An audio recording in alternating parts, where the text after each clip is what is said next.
I went partying on Saturday night. I wasn't really in the mood. I was feeling a little flat and self-conscious until the drugs kicked in.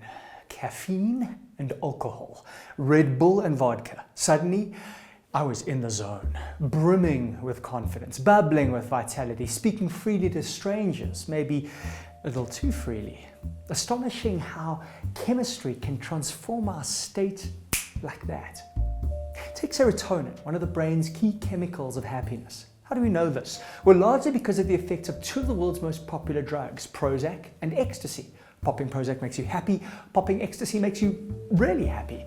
Well, not for everyone and sometimes with dangerous side effects, but neither of these drugs actually give us anything we don't have already. All they do is boost our body's own natural supply of serotonin. Well, it turns out there is another way to boost serotonin. British scientist Dr. Stephen D. Martin gave one group of depressed patients a course of serotonin-boosting antidepressants. Another group participated in therapy that helped them shift out of negative self-defeating thought patterns.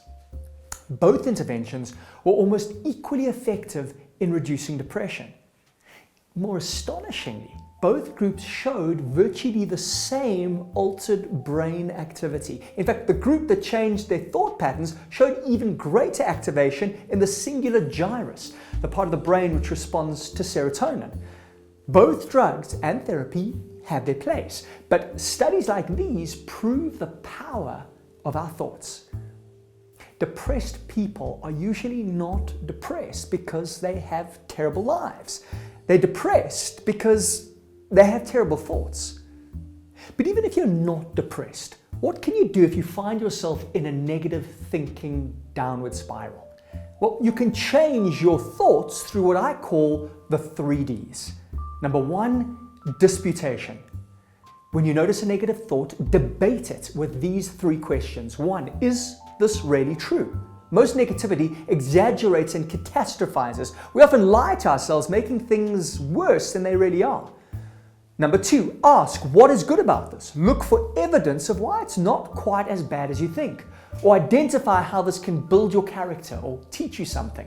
And finally, three, ask yourself, what can I do about it? And start to focus on solutions. Your second D is distraction. Instead of ruminating on the thoughts, do something else. Call a friend, read a book, meditate, exercise, or implement a solution. And finally, three, detachment. Choose not to react to the thoughts. In Buddhist psychology, thoughts are seen as similar to sensations. Just like sights, sounds, or smells, we can accept them neutrally, non-judgmentally, without giving them our attention. The aim here is not to suppress or resist the thoughts, which actually energizes them. We simply let them be and let them pass. So, next Saturday night, I'm going to get slammed on my thoughts. Jokes aside, in a future episode, I'll show you how it's possible to get drunk without drinking a drop of alcohol. In the beginning, there was the Word.